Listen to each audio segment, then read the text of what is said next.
안녕하세요, 여러분. 오늘은 충격적인 고부 갈등 사연을 들려드리겠습니다. 오늘 소개해드릴 이야기는 정말 충격적입니다.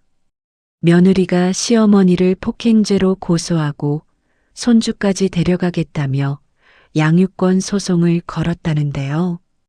과연 무슨 일이 있었던 걸까요? 오늘 사연의 주인공은 서울 강남구에 거주하시는 박정숙 여사님이십니다. 68배 평범한 주부셨던 박 여사님은 며느리의 거짓 고소로 하루아침에 폭행범 취급을 받으셨다고 합니다. 하지만 남편분의 놀라운 준비와 결정적인 증거들로 법정에서 완벽한 역전극을 이뤄내셨다고 하는데요. CCTV 사립 탐정, 그리고 충격적인 녹음 파일까지. 과연 어떤 일들이 벌어졌을까요? 지금부터 박정숙 여사님께서 직접 들려주시는 그 생생한 이야기 함께 들어보시겠습니다. 저는 올해 68배 평범한 주부입니다. 남편은 중견기업을 운영하고 있고요. 아들 하나를 두었습니다. 아들은 35살로 대기업에 다니는 성실한 청년이었죠. 5년 전 아들이 결혼하겠다며 여자를 데려왔을 때 저는 정말 기뻤습니다. 며느리 윤지영 씨는 당시 29으로 외모도 수려하고 명문대를 나온 똑똑한 여성이었거든요. 첫인상은 정말 완벽했습니다. 공손하게 인사하고 말투도 부드러웠죠. 어머님, 잘 부탁드립니다라며 고개를 숙이던 모습이 아직도 눈에 선합니다. 저는 속으로 우리 아들이 정말 좋은 사람을 만났구나 싶었어요. 남편도 흐뭇해하며 괜찮은 며느리를 얻었네라고 말했습니다. 결혼식은 성대하게 치렀습니다. 저희가 비용 대부분을 부담했죠. 신혼집도 마련해줬습니다. 강남의 40평대 아파트였어요. 시세로 15억은 좋게 넘는 집이었습니다. 며느리는 감격해하며 눈물까지 흘렸습니다. 어머님, 아버님, 정말 감사합니다. 평생 은혜 잊지 않겠습니다. 그때는 그 말을 진심이라고 믿었습니다. 결혼 1년 후 손주가 태어났습니다. 귀여운 손녀였죠. 이름은 서연이라고 지었습니다. 며느리는 육아휴직을 냈고 저는 기쁜 마음으로 산후조리원 비용을 지원했습니다. 한 달에 1,000만 원이 넘는 특실이었지만 기꺼이 냈죠. 손주를 위해서라면 뭐든 할 수 있었으니까요. 산후조리원에서 나온 후에도 저는 일주일에 3~4번씩 며느리네 집을 방문했습니다. 미역국도 끓여주고 집안일도 도와주고 아기도 돌봐줬죠. 며느리는 어머님 덕분에 살아요라며 고마워했습니다. 그 말 한마디에 힘든 줄도 모르고 더 열심히 도왔던 것 같습니다. 하지만 뭔가 이상한 기운이 느껴지기 시작한 건 손주가 돌을 지나면서부터였습니다. 며느리의 태도가 조금씩 변하기 시작했거든요. 처음에는 사소한 것들이었습니다. 어머님, 오늘은 좀 피곤해서요라며 방문을 거절한다거나 제가 해준 음식을 서연이가 안 먹어요라며 거부하는 일이 잦아졌죠. 손주가 2돌이 되었을 때 며느리는 직장에 복귀했습니다. 저는 당연히 손주를 봐주겠다고 했죠. 제가 서연이 키워드릴게요. 걱정 마세요. 하지만 며느리의 대답은 의외였습니다. 어머님, 어린이집 보낼 거예요. 전문가한테 맡기는 게 아이한테 좋대요. 속으로는 서운했지만 이해하려 노력했습니다. 요즘 젊은 세대는 그런 교육관을 가진 경우가 많다고 들었으니까요. 그런데 문제는 그게 끝이 아니었습니다. 며느리는 제가 손주를 보러 가는 것조차 점점 탐탁지 않아 하는 눈치였어요. 어머님, 평일에는 서연이 어린이집 다녀와서 피곤해하니까 주말에만 와주세요. 주말에만 오라고요? 일주일에 한 번만 손주 얼굴을 보라는 말이었습니다. 저는 참았습니다. 며느리도 직장 다니면서 힘들 텐데 이해해줘야 한다고 생각했거든요. 그런데 주말에 가도 상황은 별로 나아지지 않았습니다. 며느리는 서연아, 할머니 왔네. 빨리 인사해라고 말은 하지만 표정이 영 밝지 않았어요. 서연이와 놀아주려 하면 어머님, 서연이 지금 낮잠 시간이에요라거나 오늘 친구 만나기로 했어요라며 만남을 짧게 끝내려고 했습니다. 남편에게 이 이야기를 했더니 이렇게 말하더군요. 당신이 너무 예민한 거 아니오? 며느리도 직장 생활하면서 스트레스 받을 텐데. 남편 말도 일리가 있었습니다. 제가 오버하는 건가 싶어서 한 발 물러섰죠. 방문 횟수를 더 줄였습니다. 한 달에 2~3번 정도 가게 됐어요. 그러던 어느 날이었습니다. 손주 서연이가 새 돌이 되던 해 며느리가 갑자기 전화를 했습니다. 어머님, 당분간은 집에 안 오셨으면 좋겠어요. 청천벽력 같은 소리였습니다. 무슨 일이니? 내가 뭘 잘못했어? 목소리가 떨렸습니다. 며느리는 차가운 목소리로 대답했습니다. 어머님이 서연이한테 이상한 거 가르치세요. 어제도 서연이가 할머니가 엄마는 나쁜 사람이래라고 하더라고요. 저는 기가 막혔습니다. 그런 말을 한 적이 단 한 번도 없었거든요. 나는 그런 말 한 적 없어. 목소리를 높였지만 며느리는 믿지 않았습니다. 어머님, 거짓말하지 마세요. 3살짜리가 거짓말을 하겠어요? 며느리의 목소리는 단호했습니다. 저는 억울해서 울음이 터져 나왔습니다. 정말 안 했어. 정말이야. 하지만 며느리는 전화를 끊어버렸습니다. 그날 밤 저는 잠을 이루지 못했습니다. 그 사건 이후로 며느리는 저와의 연락을 완전히 끊었습니다. 전화를 해도 받지 않고 문자를 보내도 답이 없었죠.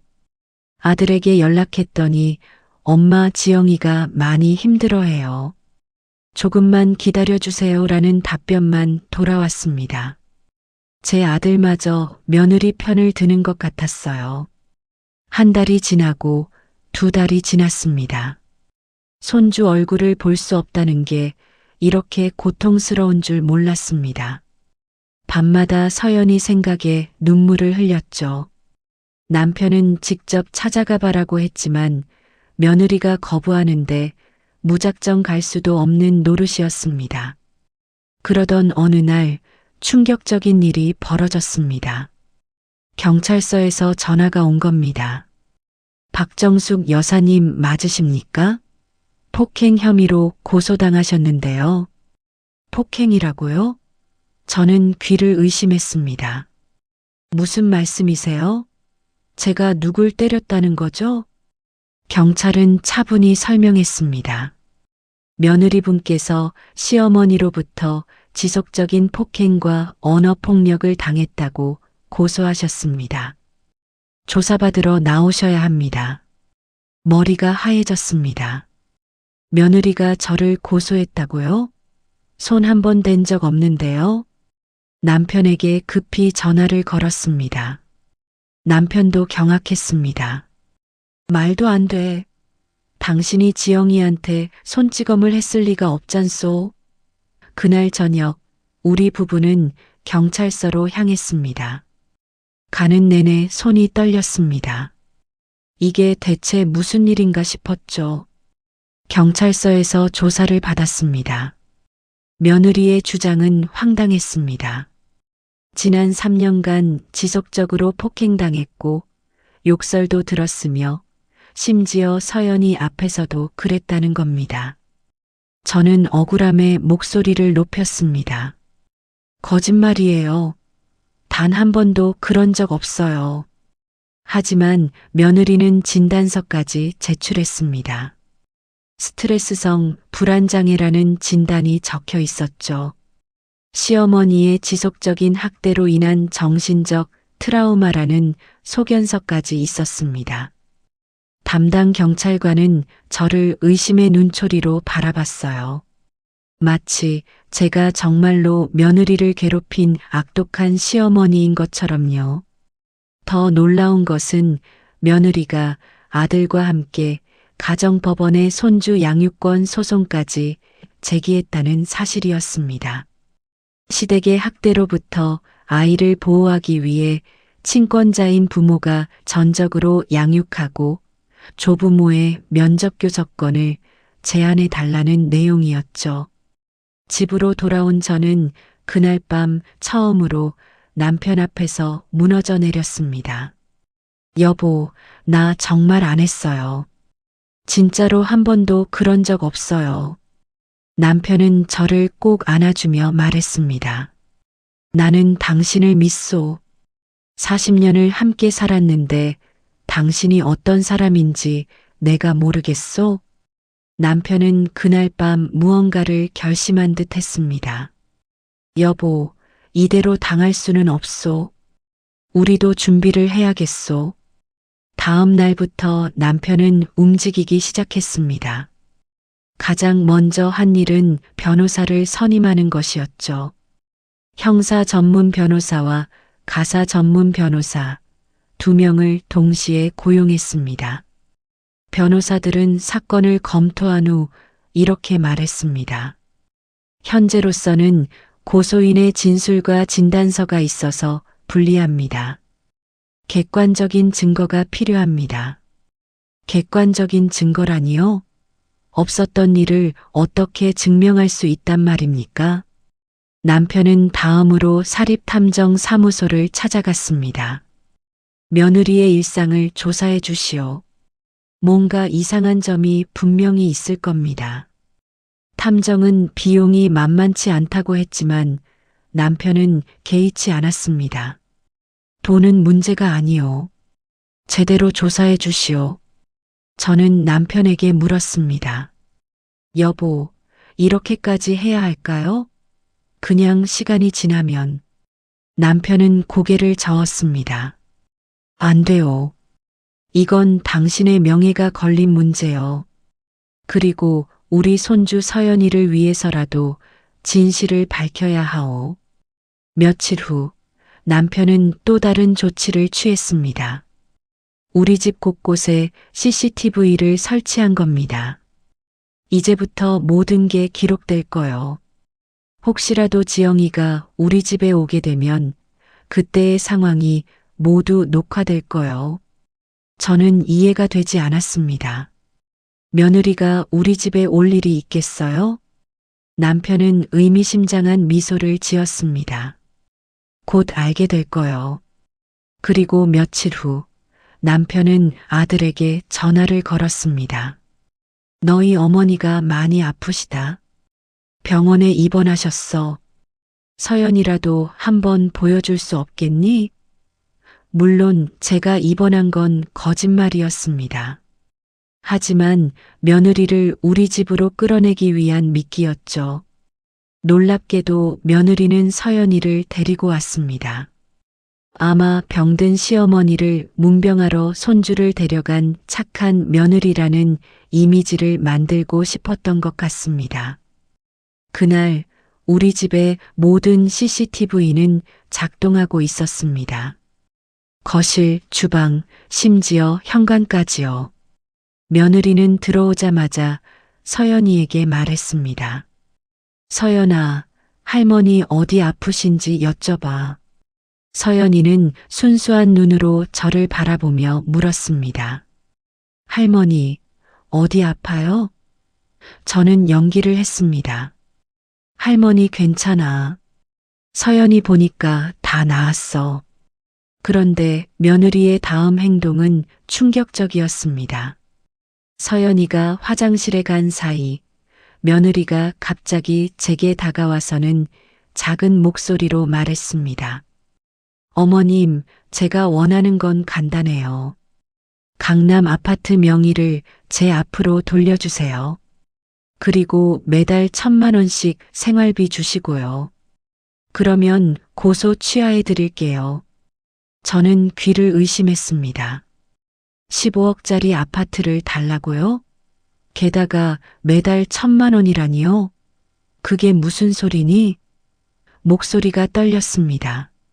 며느리는 씩 웃으며 대답했습니다. 안 그러시면 어머님은 폭행죄로 처벌받으실 거예요.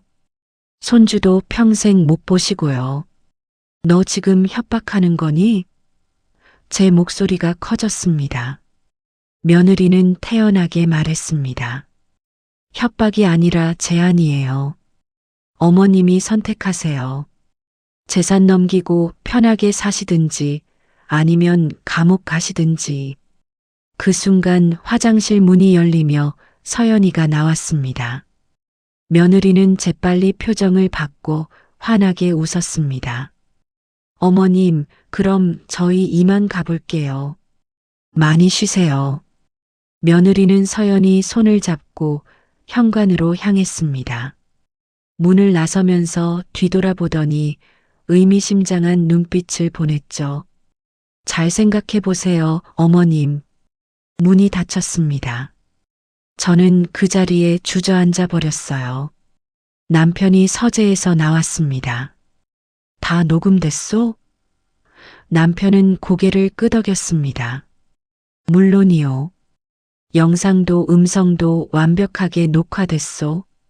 알고 보니 남편은 CCTV뿐만 아니라 집안 곳곳에 녹음 장치까지 설치해뒀던 겁니다. 며느리의 협박이 모두 증거로 남은 거죠. 여보, 이제 뭘 해야 하죠? 저는 떨리는 목소리로 물었습니다. 남편은 단호하게 말했습니다. 우리도 고소하는 거요. 무고죄와 공갈죄로 말이요. 무고죄는 거짓으로 남을 고소한 죄, 공갈죄는 협박으로 재산을 빼앗으려 한 죄였습니다. 며칠 후 사립탐정으로부터 보고가 들어왔습니다. 내용은 더욱 충격적이었습니다. 며느리 윤지영 씨는 결혼 전부터 신용카드 연체와 대출 이력이 여러 건 있었다는 겁니다. 심지어 결혼 직전에 사채까지 썼다고 하더군요. 총 빚이 8천만 원이 넘었다고 합니다. 그럼 우리 아들과 결혼한 이유가? 남편의 얼굴이 굳어졌습니다. 탐정은 고개를 끄덕였습니다. 처음부터 재산이 목적이었던 것 같습니다. 결혼 후 카드 빚을 몰래 갚았더군요. 시댁에서 받은 축의금과 용돈으로요. 우리는 이용당한 겁니다. 처음부터 끝까지요. 더 조사한 결과 며느리는 결혼 후에도 명품 쇼핑을 계속했다고 합니다. 한 달에 수백만 원씩 명품 가방과 옷을 샀죠. 돈은 우리가 준 손주 양육비와 생활비에서 나갔습니다. 심지어 서연이 어린이집비를 횡령해서 쇼핑에 쓴 흔적도 발견됐다고 하네요. 이 모든 증거를 법원에 제출하겠습니다. 변호사는 자신 있게 말했습니다. 카드 사용 내역, 대출 기록, 그리고 CCTV 영상까지 며느리분의 거짓말을 완벽하게 입증할 수 있습니다. 저는 한편으로는 안도했지만 다른 한편으로는 슬펐습니다. 한때는 딸처럼 여겼던 며느리가 이런 사람이었다니요. 드디어 첫 재판날이 왔습니다. 형사재판과 가사재판이 동시에 진행됐죠. 법정에 들어서니 며느리가 보였습니다. 검은 양복을 입고 머리를 단정하게 묶은 모습이었어요. 마치 피해자처럼 꾸몄더군요. 옆에는 변호사가 앉아 있었습니다. 재판이 시작됐습니다. 며느리 측 변호사가 먼저 진술했습니다. 제 의뢰인은 지난 3년간 시어머니로부터 지속적인 폭행과 정신적 학대를 받았습니다. 그러면서 진단서와 상담 기록을 제출했죠. 심리 상담사의 소견서를 보시면 의뢰인이 얼마나 심각한 트라우마를 겪었는지 아실 겁니다. 며느리는 증언대에 섰습니다. 눈물까지 흘리며 말했어요. 시어머니께서는 제가 조금만 실수해도 화를 내셨어요. 이것도 못하냐. 역시 친정 엄마 닮아서 무식하다는 말을 수없이 들었습니다. 저는 벌떡 일어나고 싶었지만 참았습니다. 변호사가 제 팔을 잡으며 눈짓했거든요. 며느리는 계속 거짓말을 늘어놓았습니다. 서연이 앞에서도 저한테 소리를 지르셨어요. 아이가 얼마나 무서워했는지 모릅니다. 그래서 더 이상 참을 수 없어 고소를 결심했습니다. 방청석에서 중얼거리는 소리가 들렸습니다. 아마 저를 나쁜 시어머니로 보는 것 같았어요. 이제 우리 차례였습니다. 변호사가 일어서서 말했습니다. 재판장님, 제출한 증거 자료를 확인해 주시기 바랍니다. 그러면서 USB를 제출했죠. 그 안에는 우리 집 CCTV 영상이 담겨 있었습니다. 며느리분이 최근 우리 집을 방문했을 때의 영상입니다. 영상이 재생됐습니다. 며느리가 제게 다가와 협박하는 장면이 선명하게 나왔어요. 아파트 명의를 제 앞으로 돌려주세요. 그리고 매달 1,000만 원씩 생활비 주시고요. 그러면 고소 취하해 드릴게요. 며느리의 목소리가 법정에 울려 퍼졌습니다. 법정이 술렁였습니다. 판사가 며느리를 바라봤어요. 며느리 얼굴이 새하얗게 변했습니다. 이건 말을 더듬거렸죠. 변호사가 재빨리 말했습니다. 재판장님, 이 영상은 동의 없이 촬영된 것으로 증거 능력이. 하지만 우리 변호사가 끊었습니다. 자신의 집에 CCTV를 설치하는 것은 합법입니다. 더욱이 이는 피고인의 무고죄를 입증하는 결정적 증거입니다. 판사가 고개를 끄덕였습니다. 계속 진행하십시오. 우리 변호사는 다음 증거를 제출했습니다. 며느리의 금융거래 내역이었죠. 재판장님, 이 자료를 보시면 며느리 윤지영 씨의 결혼 전 신용 상태를 확인하실 수 있습니다. 변호사가 서류를 넘기며 설명했습니다. 신용카드 5장 연체, 대출 3건 미상환, 그리고 사채 이용 기록까지 총 채무액이 8천만 원이 넘었습니다. 며느리는 고개를 숙였습니다. 변호사가 다그쳤죠. 그런데 결혼 6개월 만에 이 빚이 모두 청산됐습니다. 어떻게 가능했을까요? 서류를 한 장 더 넘겼어요.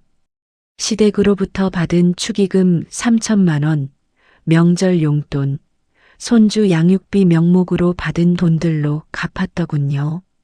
이에 있습니다. 며느리 변호사가 외쳤습니다. 제 의뢰인이 개인적으로 받은 돈을 어디에 쓰든 그건 자유 아닙니까? 하지만 우리 변호사는 미소를 지었습니다. 물론입니다. 하지만 이는 결혼 동기가 순수하지 않았음을 보여주는 정황 증거입니다. 다음으로 명품 구매 내역이 공개됐습니다. 명품 가방 여러 개, 명품 옷들, 명품 신발들. 한 달에 평균 500만 원 이상을 쇼핑에 썼다는 게 드러났죠. 이 돈은 어디서 났을까요? 며느리분의 월급으로는 불가능한 금액입니다. 변호사가 통장 거래 내역을 보여줬습니다. 시댁에서 손주 양육비 명목으로 보낸 돈이 매달 200만 원, 생활비로 보낸 돈이 300만 원. 그런데 정작 어린이집비는 3개월째 미납이었습니다. 방청석에서 놀라는 소리가 터져 나왔어요. 손주 돈을 쇼핑에 쓴 겁니다. 이번엔 사립탐정의 조사 보고서가 제출됐습니다. 탐정이 증인으로 출석했죠. 윤지영 씨는 주 3회 이상 강남 일대 명품 매장을 방문했습니다. 또한 친구들과의 모임에서 시댁이 돈이 많아서 좋다. 어차피 나중에 다 내 거다라는 말을 했다는 증언을 확보했습니다. 며느리의 얼굴이 점점 창백해졌습니다. 친구들의 증언까지 나온 거죠. 한 친구는 이런 메시지를 보냈다고 합니다. 지영아, 시어머니한테 너무 심하게 구는 거 아니야? 며느리의 답장은 이랬습니다. 괜찮아. 어차피 나중에 재산 다 받을 건데 뭐. 변호사는 결정타를 날렸습니다. 재판장님, 가장 중요한 증거가 남았습니다. 그러면서 또 다른 영상을 틀었어요. 며느리가 친구와 카페에서 대화하는 장면이었습니다. 물론 합법적으로 촬영된 공개된 장소였죠. 며느리의 목소리가 들렸습니다. 있잖아. 나 시어머니 고소했거든. 폭행당했다고. 물론 거짓말이지만. 친구가 놀라서 물었죠. 미쳤어? 왜 그런 짓을? 며느리는 웃으며 대답했습니다. 재산 빼내려고. 협박하면 겁먹고 다 줄 거야. 늙은이들은 겁이 많거든. 법정이 순간 조용해졌습니다. 판사의 표정이 굳어졌어요. 며느리는 고개를 들지 못했습니다. 변호사는 그녀를 쳐다보지도 않았죠. 방청석에서는 비난의 소리가 터져 나왔습니다. 저런 사람이 손주까지 이용하다니. 재판장이 망치를 두드렸습니다. 정숙하십시오. 법정이 다시 조용해졌죠. 판사가 며느리를 바라봤습니다. 증인, 방금 영상에 나온 사람이 맞습니까? 며느리는 대답하지 못했어요. 손이 부들부들 떨리고 있었습니다. 답변하십시오. 판사의 목소리가 차갑게 울렸습니다. 며느리는 간신히 고개를 끄덕였어요. 네, 맞습니다. 목소리가 거의 들리지 않을 정도로 작았죠. 판사가 다시 물었습니다. 그럼 시어머니에 대한 폭행 고소는 거짓이었습니까? 긴 침묵이 흘렀습니다. 며느리는 울음을 터뜨렸어요. 죄송합니다. 제가 잘못했습니다. 하지만 이미 늦었습니다. 판사는 차갑게 말했습니다. 이는 명백한 무고죄에 해당합니다. 뿐만 아니라 협박과 공갈의 정황도 보입니다. 며느리 변호사가 급히 말했습니다. 재판장님, 제 의뢰인이 잠시 판단력을 잃었던 것 같습니다. 산후우울증과 육아 스트레스로. 하지만 판사는 고개를 저었습니다. 그것이 거짓 고소와 협박을 정당화할 수는 없습니다. 이제 가사재판 차례였습니다. 며느리는 손주 서연이에 대한 양육권과 조부모 면접교섭권 제한을 요구했었죠. 하지만 상황이 완전히 역전됐습니다. 우리 변호사가 말했습니다. 며느리의 거짓 진술이 밝혀진 이상 양육 환경이 적절한지 재검토되어야 합니다. 더욱이 손주 양육비를 개인 쇼핑에 사용한 정황이 명백합니다. 변호사가 서류를 제출했죠. 어린이집비 미납 고지서, 그리고 같은 시기 명품 구매 내역입니다. 이는 아동복지를 해칠 우려가 있는 행위입니다. 판사가 심각한 표정으로 서류를 검토했습니다. 가정법원 조사관이 보고서를 제출했습니다. 서연이 어린이집 원장 선생님과 면담한 결과 서연이가 정서적으로 불안정한 모습을 보인다고 합니다. 자주 엄마가 할머니 싫어해요라는 말을 하며 혼란스러워한다고 하네요. 더 충격적인 증언이 나왔습니다. 어린이집 선생님이 증인으로 출석했어요. 서연이가 가끔 엄마가 할머니 나쁜 사람이라고 했어요 라고 말합니다. 한 번은 엄마가 할머니한테 거짓말하라고 했어요 라고도 했습니다. 며느리가 3살짜리 아이까지 이용하려 했던 겁니다. 남편이 증언대에 섰습니다. 며느리는 결혼 초기부터 계획적으로 접근했습니다. 우리 재산을 노린 것이죠. 그리고 손주까지 인질로 삼아 협박했습니다. 목소리가 떨렸지만 단호했어요. 이런 사람에게 아이를 맡길 수 없습니다. 판사가 물었습니다. 그렇다면 할아버지께서는 어떤 조치를 원하십니까? 남편은 명확히 답했습니다. 손주 서연이가 건강하게 자랄 수 있는 환경이 필요합니다. 며느리의 양육 태도가 개선될 때까지는 공동 양육이나 조부모 양육도 고려되어야 한다고 봅니다. 다음 재판에서는 더 충격적인 사실들이 드러났습니다. 탐정이 추가 조사한 내용이었죠. 며느리에게 남자친구가 있었다는 겁니다. 결혼 후에도 계속 만나온 사람이었어요. 두 사람이 함께 찍은 사진들이 증거로 제출됐습니다. 이 남자는 누구입니까? 판사가 물었습니다. 탐정이 답했죠. 며느리의 대학 동창으로 결혼 전부터 교제했던 사이입니다. 결혼 후에도 주 1-2회 만남을 지속했습니다. 며느리는 고개를 떨구고 있었어요. 제 아들의 얼굴이 창백해졌습니다. 더 놀라운 건 이 남자도 빚이 많다는 사실이었습니다. 며느리가 시댁에서 받은 돈 중 일부가 이 남자의 빚 갚는 데 사용됐습니다. 변호사가 송금 내역을 보여줬어요. 며느리가 남자친구 계좌로 수천만 원을 보낸 기록이 있었습니다. 이혼 후 재산 분할을 받아 이 남자와 재혼할 계획이었던 것으로 보입니다. 탐정이 제출한 메신저 대화 내역이 결정적이었죠. 며느리가 남자친구에게 보낸 메시지였습니다. 조금만 기다려. 이혼하고 재산 받으면 우리 결혼하자. 제 아들이 증언대에 섰습니다. 목소리가 떨리고 있었어요. 저는 아무것도 몰랐습니다. 아내를 믿었는데 판사가 물었습니다. 지금은 어떻게 생각하십니까? 아들이 대답했습니다. 이혼하겠습니다.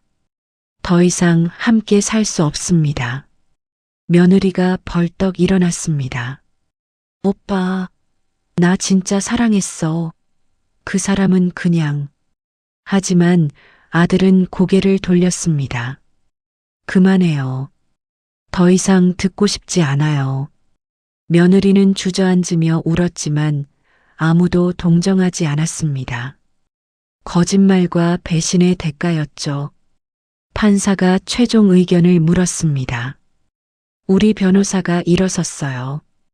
피고인 윤지영 씨의 무고죄와 공갈미수죄가 명백히 입증됐습니다. 또한 혼인 중 부정행위도 확인됐습니다. 엄중한 처벌을 요청합니다. 며느리 변호사는 선처를 호소했습니다. 제 의뢰인이 잘못을 뉘우치고 있습니다. 어린 자녀도 있으니 관용을 베풀어 주시기 바랍니다. 하지만 판사의 표정은 단호했습니다. 계획적이고 악의적인 범행으로 판단됩니다. 특히 노인을 대상으로 한 점, 어린아이를 이용한 점이 매우 불량합니다. 마지막 변론이 끝나고 판사가 선고일을 잡았습니다. 2주 후였죠. 우리는 법정을 나왔습니다. 복도에서 며느리와 마주쳤어요. 며느리가 제게 다가왔습니다. 어머님, 죄송합니다. 제가 잘못했어요. 하지만 저는 대답하지 않았습니다. 용서할 수 없었거든요. 드디어 선고일이 왔습니다. 법정은 방청객들로 가득 찼어요. 많은 사람들이 이 사건에 관심을 가졌던 겁니다. 판사가 입장하고 재판이 시작됐습니다. 며느리는 창백한 얼굴로 서 있었죠. 판사가 판결문을 읽기 시작했습니다. 피고인 윤지영은 허위 사실로 고소인을 무고한 혐의, 그리고 협박을 통해 재산을 갈취하려 한 혐의가 모두 인정됩니다. 법정이 조용해졌어요. 모두가 숨을 죽이고 들었습니다. 특히 고령의 시어머니를 상대로 계획적으로 범행을 저지른 점, 어린 자녀를 이용한 점, 그리고 반성의 기미가 보이지 않는 점 등을 고려할 때 판사가 잠시 멈췄다가 말을 이었습니다. 피고인 윤지영에게 징역 2년을 선고합니다. 며느리가 비틀거렸습니다. 변호사가 부축했죠. 또한 피해자에게 정신적 피해에 대한 위자료 5천만 원을 배상하라 명합니다. 저는 남편의 손을 꽉 잡았습니다. 드디어 끝났구나 싶었어요. 가사재판 판결도 이어졌습니다. 피고인의 양육 능력과 도덕성에 심각한 문제가 있다고 판단되므로 미성년자 서연이의 양육권은 부 김민수 씨에게 단독으로 지정합니다. 제 아들이 양육권을 받은 겁니다. 며느리는 고개를 떨구었어요. 다만 모의 면접교섭권은 월 2회로 제한하며 조부모의 면접교섭권은 주 2회로 인정합니다. 드디어 손주를 다시 볼 수 있게 된 겁니다. 눈물이 흘러내렸어요. 남편도 눈시울을 붉혔습니다. 3년간의 악몽이 끝난 순간이었습니다. 며느리는 법정 구속됐습니다. 법정을 나가기 전 한 번 뒤를 돌아봤어요. 저와 눈이 마주쳤습니다. 그녀의 눈에는 후회가 가득했지만 이미 늦었습니다. 거짓말과 욕심의 대가는 이렇게 혹독했습니다. 며칠 후 이혼 조정도 성사됐습니다. 아들은 며느리와 완전히 결별하기로 했죠. 재산 분할은 단 한 푼도 주지 않기로 합의했습니다. 며느리가 혼인 중 부정행위를 했고 재산을 부당하게 사용했기 때문이었어요. 모든 재판이 끝나고 며칠 후 드디어 손주 서연이를 데려왔습니다. 3년 만에 제대로 안아보는 거였어요. 할머니, 서연이가 제 품에 안겼습니다. 눈물이 주르륵 흘렀죠. 할머니가 보고 싶었어요. 할머니도 서연이가 너무 보고 싶었어. 저는 서연이를 꼭 안았습니다. 남편도 다가와 손주 머리를 쓰다듬었어요. 우리 서연이 많이 컸네. 아들도 옆에서 미소 지으며 지켜봤습니다. 엄마, 아빠, 그동안 정말 죄송했어요. 아들이 고개를 숙였습니다. 제가 철없어서 아내 말만 믿고 부모님을 오해했습니다. 저는 아들의 손을 잡았어요. 괜찮아. 이제 다 지나간 일이야. 앞으로 잘하면 되지. 남편도 고개를 끄덕였습니다. 그래, 이제 우리 셋이서 서연이 잘 키우자. 서연이는 예전보다 훨씬 밝아진 것 같았습니다. 할머니, 오늘 저녁 뭐 먹어요? 천진난만하게 물었죠. 서연이가 좋아하는 거 다 해줄게.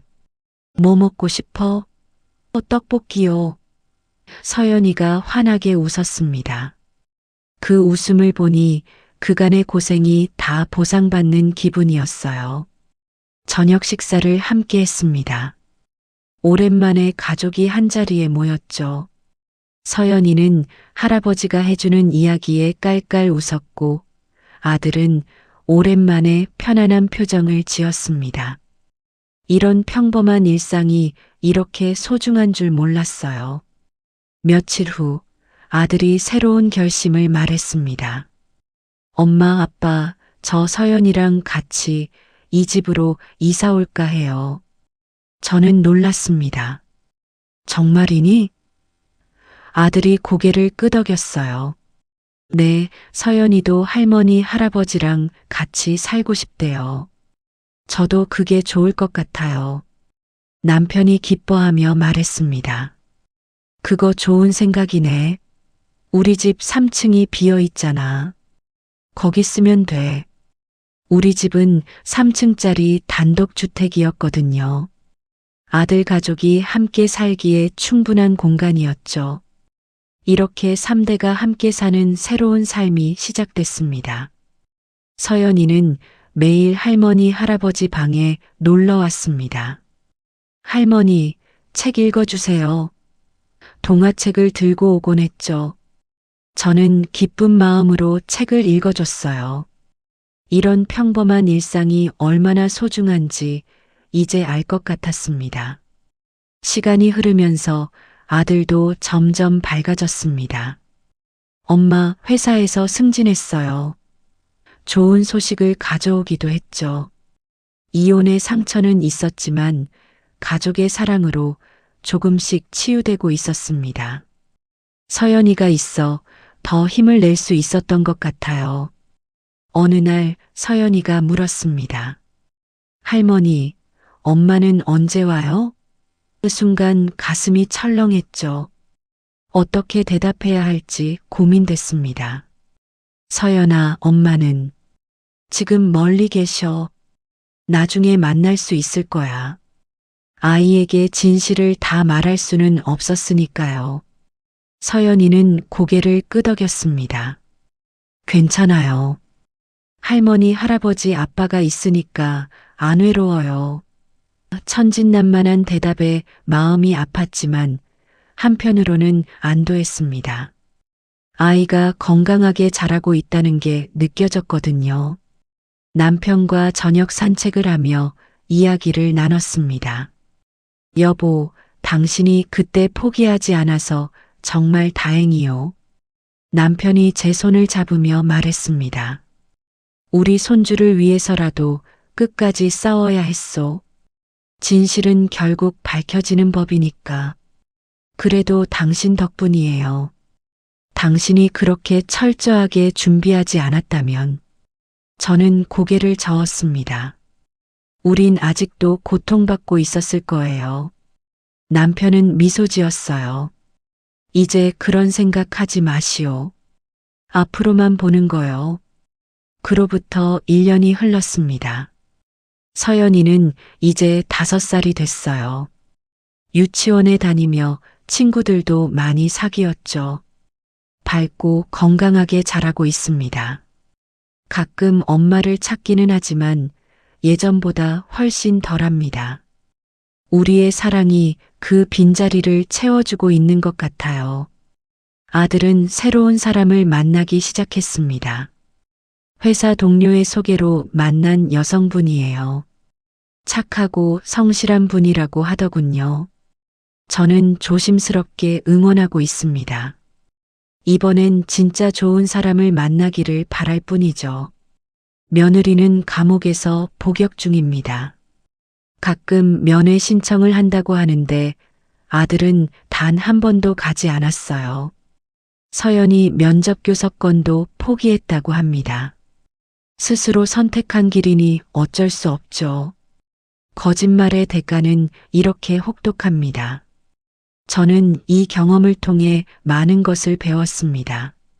사람을 너무 쉽게 믿어서는 안 된다는 것, 하지만 동시에 진실을 위해 끝까지 싸워야 한다는 것도요. 남편의 현명한 판단과 철저한 준비가 없었다면 우리는 영원히 억울함을 안고 살았을 겁니다. 지금 이 순간 거실에서 서연이의 웃음소리가 들립니다. 할아버지와 블록 놀이를 하고 있나 봐요. 할아버지, 이렇게 싸우면 높이 올라가요. 그래, 우리 서연이 참 똑똑하네. 이런 평범한 일상이 얼마나 소중한지 이제는 압니다. 때로는 악한 사람들이 잠시 승리하는 것처럼 보일 수 있습니다. 하지만 진실은 결국 드러나게 돼 있어요. 정의는 늦을지언정 반드시 실현됩니다.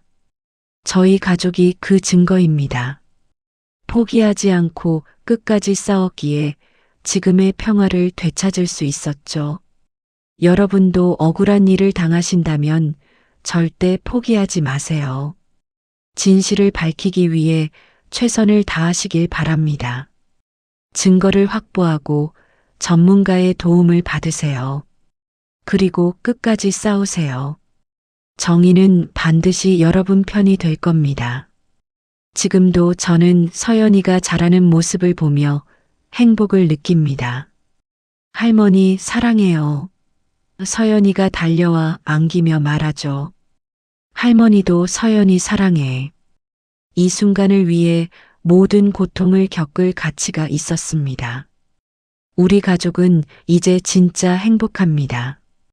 이것이 바로 제 이야기입니다. 거짓과 욕심으로 가득했던 며느리, 하지만 결국 진실이 승리한 이야기죠. 3년간의 고통과 법정 싸움, 그리고 마침내 찾아온 평화. 여러분께 이 이야기가 조금이나마 위로와 용기가 되었기를 바랍니다. 마지막으로 한 가지만 더 말씀드리고 싶습니다. 가족은 세상에서 가장 소중한 존재입니다. 하지만 때로는 그 가족 안에 독이 되는 사람도 있을 수 있어요. 그럴 때는 용기를 내서 잘라내야 합니다. 그래야 진짜 가족이 행복할 수 있으니까요. 오늘도 저희 집 저녁 식탁은 웃음으로 가득합니다. 남편과 아들과 손주, 그리고 저. 이 네 명이 함께하는 평범한 저녁이지만 저에게는 세상 무엇과도 바꿀 수 없는 소중한 시간입니다. 여러분도 이런 행복을 지키시길 바랍니다. 감사합니다. 여기까지가 박정숙 여사님의 사연이었습니다. 거짓은 결국 드러나고 진실은 언젠가 밝혀지기 마련이죠. 여러분도 비슷한 경험이 있으시다면 절대 포기하지 마시고 전문가의 도움을 받으세요. 증거를 확보하고 끝까지 싸우시길 바랍니다.